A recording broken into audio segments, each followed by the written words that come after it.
Estamos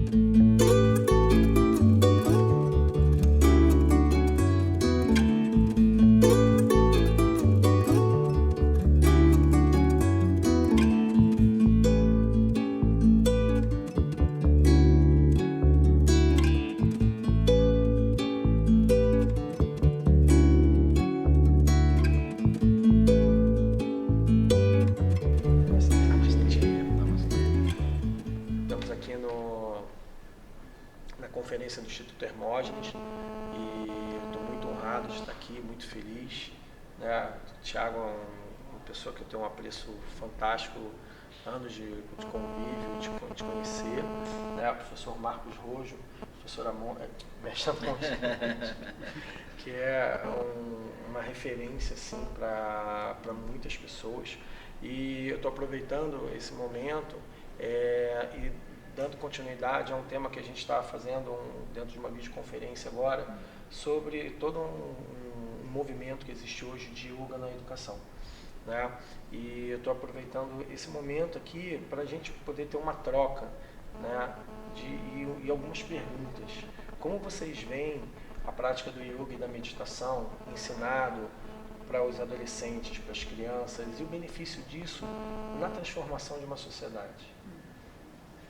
Puxa, só? Tinha sim. Bom, eu trabalhei com universitários durante 35 anos, dando yoga lá na Universidade de São Paulo. Havia um interesse muito grande. Era dos cursos oferecidos lá no Centro Esportivo da USP, e não eram poucos cursos, tinha uns 24, 25 cursos, e yoga era o mais procurado. E eu ficava muito interessado em saber por que eles procuravam yoga. Eu fazia sempre essa pergunta no começo do curso. E eles buscavam yoga pelos objetivos mais nobres do yoga. Um pouco mais de equilíbrio, um pouco mais de concentração, um pouco mais de relaxamento, um pouco mais de conhecimento próprio. Ninguém buscava yoga por aquilo que a gente vê hoje muito na mídia. Aquisição de habilidades extraordinárias, conseguir ficar de ponta cabeça. Eles eram muito esclarecidos com relação a isso. E eles faziam o curso, repetiam o curso, e isso me deixava bastante alegre, feliz, porque plantar nesse ambiente é muito bom. Plantar esta sementinha para aqueles que vão trabalhar é imaginar que algum dia eles vão levar isso para as empresas, que eles vão trabalhar, levar para os lares que eles vão criar, enfim. É um bom momento para começar a divulgar essa disciplina. E eu percebi que isso fazia muito bem para eles, porque a universidade, com toda a alegria do momento universitário, tem seu lado estressante, eles são muito cobrados, a Universidade de São Paulo é rígida com relação a estudo, enfim, as universidades são rígidas com relação a isso, e aliviava um pouco o estresse deles. Eu percebia que eles faziam as suas amizades ali naquele núcleo, e aquilo se tornava um momento muito especial para eles, um momento de prática, um momento de autoobservação. Enfim, eu vi de forma muito positiva. Saí de lá, tenho um professor que continua, e continuo me comunicando com esses alunos. Então, acho um campo muito fértil, e a gente não deve perder essas oportunidades. Eu acho que é essencial. Acho que a gente devia ensinar para as criancinhas, desde o início de escolaridade, a meditação, quando chega numa sala de aula, para ficar um momentinho quieto, em silêncio, prestar atenção, porque as crianças, os adolescentes e todos nós, quando chegamos em algum lugar, a gente vem carregado daquilo pelo qual passamos, quer seja os problemas familiares, os problemas entre amigos, os problemas das dificuldades de relacionamentos, e você poder sentar um pouco, observar, reconhecer suas emoções, seus sentimentos e saber lidar com eles, é uma arte que vai nos permitir aprender melhor. Não só aprender a viver melhor, mas aprender também as matérias, aquilo curricular que está sendo dado, porque nós vamos ficar mais tranquilos e capazes de absorver melhor a informação. Então eu considero que seria essencial que houvesse para todos os níveis um mínimo de básico de meditação, de plena consciência, de plena atenção, de mindfulness. E yoga, então, nem se fala, né? Porque yoga, então, é uma coisa que é completa, é uma ciência completa de todo o corpo, do conhecimento do corpo e da mente. E é só conhecendo que podemos usar.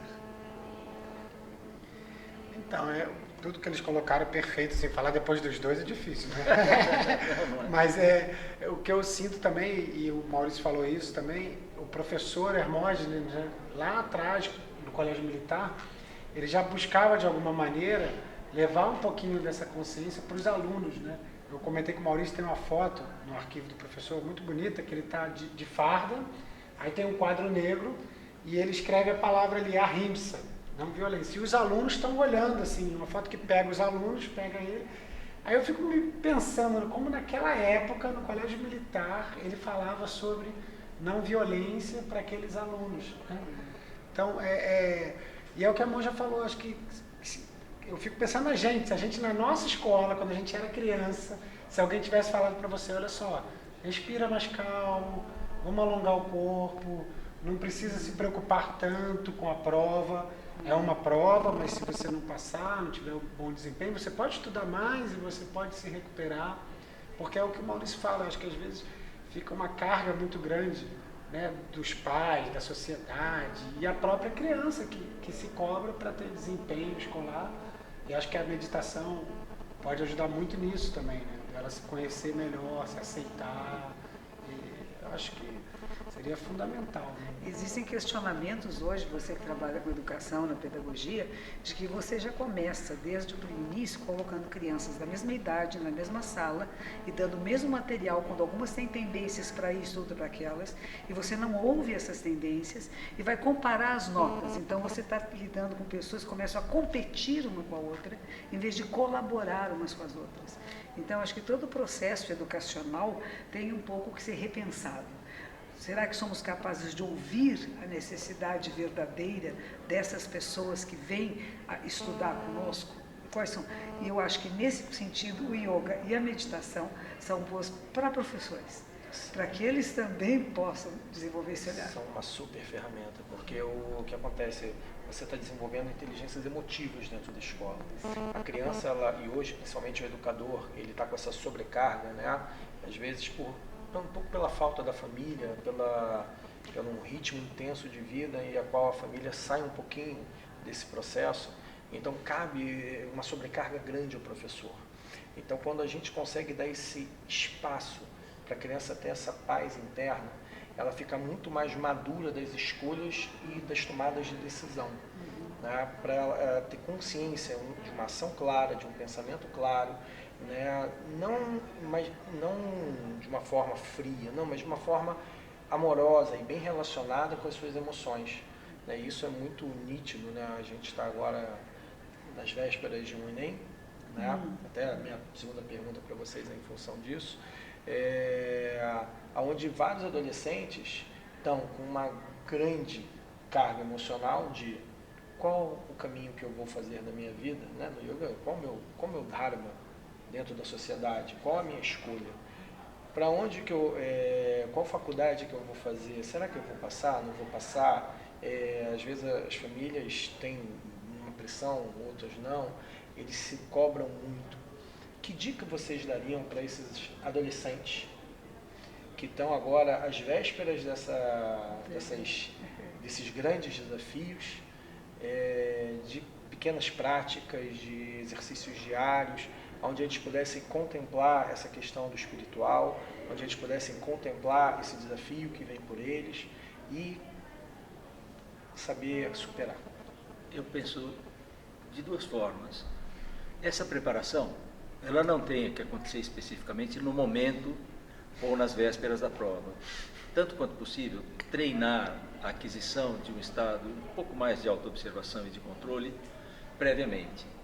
Então, aquelas dicas que nós poderíamos dar no momento da prova, olha, quando você estiver nervoso, faça isso, elas podem ter um resultado, mas o melhor resultado é se ele começa a treinar um pouco antes. Aquelas pequenas dicas, dá uma paradinha, faça 5 respirações profundas, tente resgatar aquele estado de um pouco mais de controle, de quietude, antes de chegar ao momento mais tenso. Porque ele já tem um pouco mais de familiaridade com aquele estado e quando ele se encontra no momento de tensão, ele sabe resgatar um pouco mais dessa calma com mais facilidade do que simplesmente na hora que o vulcão vai explodir, aí é difícil segurar. A outra coisa, é claro que as pessoas devem escolher suas carreiras, mas nem sempre a gente sabe o que será que é bom para mim, o que será que eu vou desempenhar com alegria, o que será que eu vou trabalhar, o que eu vou fazer, que eu não vou ver o tempo passar. Isso É claro que a cultura indiana é diferente, mas eu gostaria de lançar essa ideia. Nós pensamos muito hoje em dia, vamos fazer o que a gente gosta. Mas o mercado está aí, quais são as profissões que hoje oferecem um pouco mais de chance? Nem sempre a gente sabe se vai gostar de alguma coisa ou não, mas é uma carreira que talvez ofereça mais oportunidades, mas eu gostaria de ser isto, mas isto aqui não tem muito mercado hoje em dia, enfim. O indiano não pensa muito nessa coisa de fazer o que gosta. Ele segue uma tradição e uma linhagem onde as pessoas, os filhos vão fazer aquilo que os pais faziam, que os avós faziam, e a eles é dado uma ideia: goste do que você faz, goste do que faz. Então nós pertencemos a uma linhagem de marceneiros. Chega numa certa idade, o pai dá lá as ferramentas e diz: você é marceneiro, goste do que você vai fazer. Então não é a transmissão de uma cultura para outra. É claro que as pessoas têm que escolher suas carreiras, mas goste do que você faz. Nós é que vamos desenvolver essa vontade. Goste de estudar, tenha prazer em estudar. Veja os Enems e outras provas também com oportunidades, como desafios. Que bom, vou fazer um desafio. Nada como se fosse uma crucificação, eu estou indo para a forca quando eu estou indo no exame. Tudo é um desafio. Que bom, vou ter um desafio, vou trabalhar com isso. Poxa, que legal, eu posso gostar disso também. E realmente, se for a carreira errada, fazer outra. E não fazer disso um problema. Tentar usufruir um pouquinho mais dessas oportunidades. Me faz lembrar um pouquinho dos joguinhos. Então a gente tem que entrar num exame no Enem, que nem a gente for fazer um joguinho. É aquele joguinho que a gente não desiste, sabe como é? Que você cai, mas levanta de novo, e tenta outra vez, e tenta outra vez. E tentar outra vez não é ruim, não é mal. Respiração consciente, para mim, é a chave de tudo. Uma chavezinha mágica que, se você respirar conscientemente, você vai perceber que na hora que ficou nervoso, ficou tenso, travou o diafragma, ficou tudo duro, não respira direito, não oxigena o cérebro. O que acontece? Tudo que você tem armazenado de memória do que você estudou não vai sair, porque a sua ansiedade impede que o cérebro funcione como ele pode funcionar. Então, como diz o professor Marcos, começar esse treinamento antes, para quando chegar no dia da prova, é que dá aquela coisa gostosa na gente. Eu adorava fazer prova, isso é verdade, né? Porque para mim era um desafio. O que será que eu aprendi? Será que eu aprendi direito? Será que aquilo que eu estudei vai cair na prova? Não vai? Em vez de, se cair, não. O que vai cair? O que vai acontecer? Essa surpresa do que é essa prova é mais interessante do que o medo dela. E eu acho que cabe muito a professores também, e se o professor gosta de estudar, e se o professor sente prazer em fazer provas, ele vai passar isso para os seus alunos. Olha, agora vai ser um desafio, que nem se fosse jogar bola. Você vai jogar futebol, você não sabe se vai ganhar ou se vai perder, mas você treinou legal, você acredita no seu treinamento e na sua equipe, então você está preparado, vai lá e joga. Imagine se você entrar no campo dizendo: eu não sei jogar bola, sabe? E sabe por quê? Porque treinou antes. Então, treinar para provas é isso, é estudar.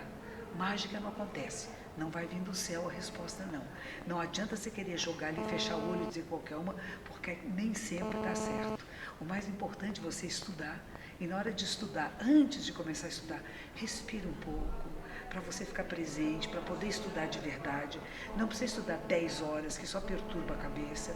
Você estuda 40 minutos, 1 hora, para, dá uma volta, olha para o céu, respira, estuda de novo e perceba que esse computador extraordinário está processando tudo. Confia em você, vai dar certo, mas respira antes. Gente, muito obrigado pelas dicas. Obrigado, Maurício. Tá? A gente vai estar transmitindo esse vídeo para vários e milhares de alunos que, nesse momento, eles têm vários questionamentos, e a ansiedade é uma coisa que está ali com eles, né? Todos nós já fomos adolescentes e a gente lembra dessa fase dentro da adolescência. Então, quero agradecer. Espero ajudá-los. Muito obrigado. Obrigado. Força, vocês são o nosso futuro. Eu confio em você. Vamos em frente. É isso aí. Tá bom.